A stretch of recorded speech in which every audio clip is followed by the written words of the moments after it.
Good afternoon, everybody. You're welcome to this presentation as part of the CIF's commitment to Construction Safety Week. Today is mental health, well-being and welfare in the construction sector. So hopefully there's activities taking place all over the construction sector and hopefully they're all COVID correct. We have Pauline Bergen with us today. Pauline spoke with us last year to a group was in a different scenario, more in a face-to-face scenario. And Pauline's back with us to talk about resilience. And I suppose at these difficult times, this is a very topical subject. So Pauline's going to take you through that. So at that, I'll pass it over to Pauline and you can take it from here, Pauline. Thank you. Thank you, Dermot. Good afternoon, everybody, and welcome to our presentation on resilience and dealing with uncertainty. I'm delighted to be presenting again on behalf of CIF in their Safety Week. So just to remember what Dermot was mentioning there, but first of all, the length of the presentation was about 25 to 30 minutes. As Dermot said, the questions, and they're most welcome. You can put them into the Q&A at the end of this document. And also at the end of our presentation, if you think of any, we can add them then. We will stop recording, as Dermot says, to offer you some confidentiality. But please don't be afraid to ask questions. They're really vital and maybe something that somebody else is thinking and you're not going to mention. Finally, sometimes when I'm presenting on various different subjects, people are impacted by it and sometimes can feel quite anxious or upset by some of the content. So I'm delighted to say that on CIF's excellent website, there are additional supports there that you can contact. Also, at the very end of the presentation, I will be giving you even further contacts that you can contact to discuss your mental health on a general level. All right. So just know that you're supported. So just to give you some background about myself, my name is Pauline Bergen. I'm an accredited psychotherapist and supervisor. What I mean by supervisor is that I'm also trained to work with other psychotherapists to support them in their work. I spent over 10 years with Beata House. You may know them as the Centre for Prevention of Self-Harm and Suicide. And as you know, suicide is on the increase along with anxiety and depression. I'm a teacher and a practicer of mindfulness because I believe it allows us to live in the present moment. And God knows how difficult it is to live in the present moment. I have a private practice in Dublin. I also have the great pleasure of working on site at Google with all of the staff there. So if we move on, today I'd like to speak to you about living through very difficult times. And as we all know, we could be heading into another very difficult period when we hear some news later on. So our resilience is hugely challenged. And I thought about all the different groups, and I may not have included everybody, but all the different groups that are affected by COVID. Our families, our children, the schools, mothers working from home, our senior citizens, our people working outside of the home, communities, single people, everybody in our walk of life is being affected. So we're all in the same storm, but I think it's really important to remember that we're all in different boats. So today we will talk about the struggles that are happening for all of us in our lives and how we can use our own resilience in uncertainty. We'll discuss fears of the unknown and tips for building resources and coping mechanisms. Building our resilience will help us live with the dramatic uncertainty of our future. So I wanted to research what is resilience. So resilience, the ability of a substance to return to its usual shape after being stretched or pressed. That's more like an object. But if we look at the modern definition, it's about resilience, about advancing despite adversity. But my most favorite one. Psychologists define resilience as a process of adapting well in the face of adversity, trauma, tragedy, threats, or significant sources of stress, such as family and relationship problems, serious health problems, or workplace and financial stresses. All of us are caught by that when you think about all the different levels that are affecting us at the moment. Forgive me, go backwards. Yeah, sorry about that. So in that definition of resilience, everything in there is part of what we're going through at the moment and part of what we've gone through all of our lives in different levels of stress. The good news is that we can develop resilience. It is not something you're born with. So think about babies who are born perfect. They have to learn how to be able to suck milk using their throat, but they also have to learn how to stand and walk. And if you can remember how the children or babies used to pull on the furniture to help them stand up. So they found ways to help them be resilient. So even as we started our very short journey in life as a baby, we realized that we needed to be resilient. So we built up our resilience over a period of time. So Uncertainty for the child who is trying to pull themselves up from the couch, it exists in all of us. It's a human condition, as we are not robots. We don't know what's coming our way, and as humans, we very much like to be in control. It's one of the main aspects in my work where clients will come and say, I really struggle with not being in control. So please know that it's a human condition. We don't know what's around the corner, but it really troubles us. We don't know what to expect. We want to be prepared to handle, but we're not always able for what's coming our way. And as we all know, today's climate asks us to manage the unknown. We have to date not lived our lives in this fashion. So it's challenging us hugely to be able to live and thrive and not just exist. But we cannot see what's around that corner. We cannot predict what comes next, and we can't tell the future. If I had the gift of instant sensory perception, I would be able to do that and probably make a fortune, but we can't. So it's a part of the human condition to not know what's ahead. But we don't know what's coming next, and it's usually guesswork. So one of the examples that we do when we don't know what's coming next is catastrophizing.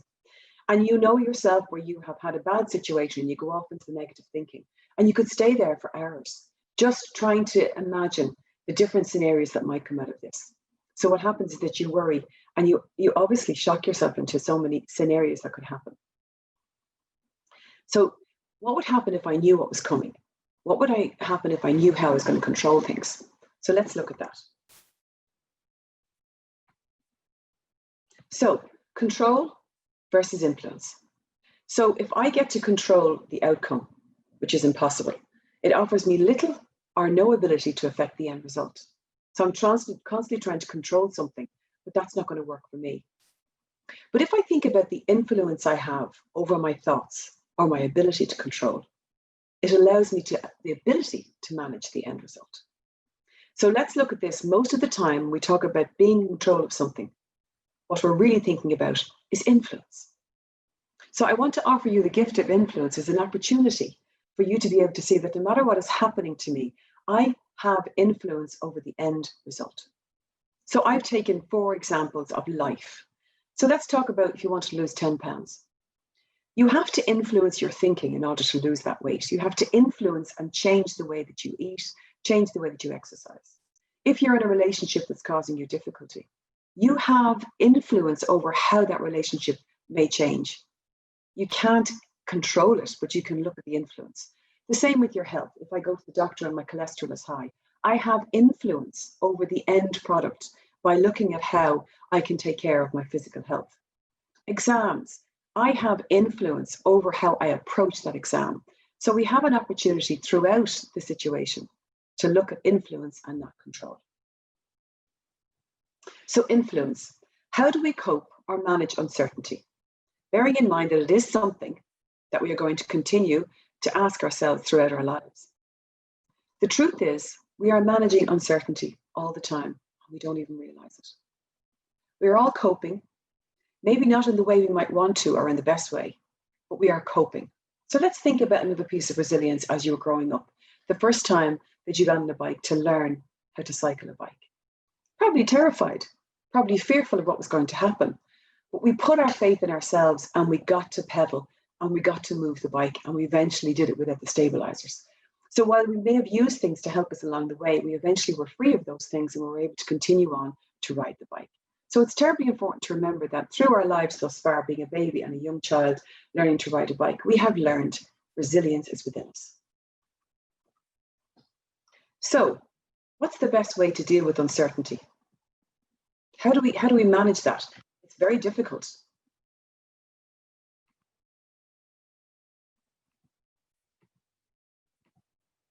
Apologies there. So the best way to deal with uncertainty is to build both our actual resilience and a belief or confidence in our own resilience, which offers us choice. We always have choice. So let's look at the awareness of our abilities. The experience of the times we did make it through a bad situation, what we learned about ourselves. So then let's take us into young adulthood, when we learn to negotiate relationships, we learn to negotiate school, or we learn to negotiate exams. It gave us a real understanding of how we get through things, and we get to know ourselves and how we can manage certain situations.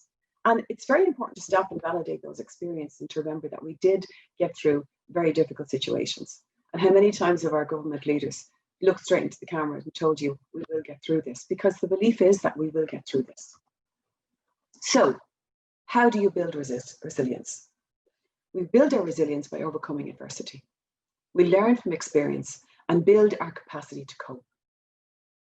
It is hard to build resilience if we've never faced difficult times, but we all have, whether you believe it or not. We've all faced life. And the truth is that we are more resilient than we realize, and we can become even more resilient if we work at it. So you're braver than you believe, stronger than you seem, and smarter than you think. And now let's look at another skill that you might have looked at, driving a car. I know from experience, I was absolutely petrified when I got behind the wheel of a car, because there was so much potential for me to get this wrong. But with the right guidance and the right patience and the right belief in myself, I eventually learned how to drive. And we continue to drive, and we never forget how to drive and to ride a bike. Those things are, because they're experiences that we remember, they were stressful, but we remember that we did it and we continue to do it. So remember the things that you did experience and did get through, and show that you are resilient in itself. An important aspect of resilience is about compassion. So compassion literally means to suffer together. It's defined as the feeling that arises when you're confronted with another suffering and feel motivated to relieve that suffering. It is a key component in change. So offering a level of compassion to yourself, we can achieve our goals faster. So I'm all for the days when we're not feeling so great, we're not feeling so positive, we're not feeling so strong. Get off the bus, get off the train of life and say, hold on a second, I need to take a pause. I need to step back. I need to just reevaluate, how am I doing today? About all the things that we haven't been able to do through COVID still means that we're still here and we're still surviving and thriving.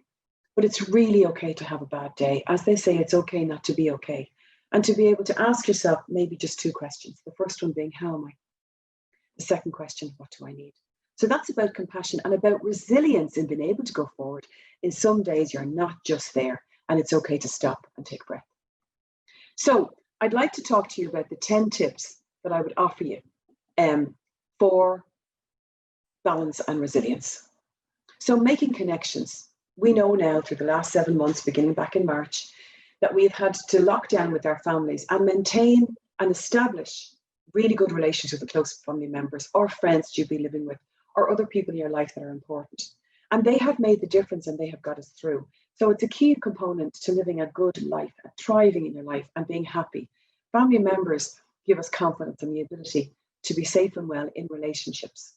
And family relationships, when we start out in life, are the opportunities to learn about ourselves and to challenge each other and to learn about other things in life. Avoid seeing crisis as insurmountable problems. You can't change the fact that highly stressful events stress us out. There's been many parts of our life. In fact, the 3 most important stresses would be moving house, the death of somebody, or a divorce. They're very, very stressful events. So they are going to be stressful, but being able to be resilient means that we can step back and say, I've been through worse than this and I can get through this. Accept that change is a part of living. Certain goals may no longer be attainable. So the goals that we had for this year have kind of gone down the drain, like holidays or et cetera, but we did get lovely gardens and we do have lovely homes that we did. But sometimes we have to move the goalposts, particularly in the situation that's going on right now. We don't know what is attainable, so we might have to change those goals a little bit. And in saying that, moving towards your goals, we have to develop some realistic goals. I'm not going to make it to Barbados this year, or maybe not even next year, but someday I will. But instead of that, I'm going to have other goals in place that are attainable, so that I don't become lost in the feeling that I'm not going to ever get away or do something that I want to do. I still have my list that decide what I'm going to attain. Take decisive actions. Act on adverse situations as much as you can. So I'm not going to let COVID stop me from living my life, from enjoying my life. So I've got to find other ways of doing that. Look for opportunities for self-discovery. People often learn things about themselves. So I've spoken to a lot of people who have very much enjoyed volunteering. They very much enjoyed maybe working with the older people. They very much enjoyed doing food runs. And they felt like they were contributing, and they felt that COVID was bearable because they were doing something they've never thought they'd get the opportunity to do. And it was filling an empty space in their lives. So it's really important to reach out to anybody who might need help around us, because it makes you feel incredibly good and you are doing something for somebody else. Nurture a positive view of yourself. Developing constant confidence in your ability to solve problems and trusting. So, through any circumstance in life, we feel our confidence slip away. We feel a bit lost and out of touch. But try to nurture a positive view of yourself, to believe that you're doing the very best that you can and not much more can be asked. Keep things in perspective. Stop looking at so much media coverage. Try not to listen to negative people all the time talking about how bad things are. Yes, things are bad, but we can get through this, and listening to constant media results just brings us down. Even when facing very painful events, step back. I only look at the news once a day just to find out what the numbers are. And beyond that, I can't let it impact on my life or I'll be smothered by it. Maintain a hopeful outlook. An optimistic outlook enables you to expect that good things will happen. And if you can engage in positive thinking, it lifts your energy, your creativity, and your productivity by 30%. And it's very difficult, I understand, that when you wake up in bad form or you're feeling quite negative, you could spend the whole day like that. I remember a client once saying to me, she got up in bad form, and on her way to work, her parking space was gone. She spent 3 hours just obsessing over that, and she realized that she wasted 3 hours of her life. So try to catch yourself when you're in bad mood and try to do something for yourself that's really positive. Taking care of yourself helps to keep your mind and body better and operating to a better standard, both physically and mentally. We need to be getting out, doing exercises, looking after ourselves, but mentally stepping back from life and all the negative stuff that's going on and immersing yourself in something positive or taking on a hobby that you really like. Additional ways of strengthening resilience may be helpful: slowing down, looking at the big picture, compassion that we've talked about, and distraction. Sometimes when I'm having a bad day and I'm going on to meet clients, I'm distracted by the clients, and that takes me away from my own life. And sometimes that really, really helps. So your current safe boundaries were once unknown frontiers. And what I'm saying is that you've continuously pushed through different barriers, like your first job, like your first interview.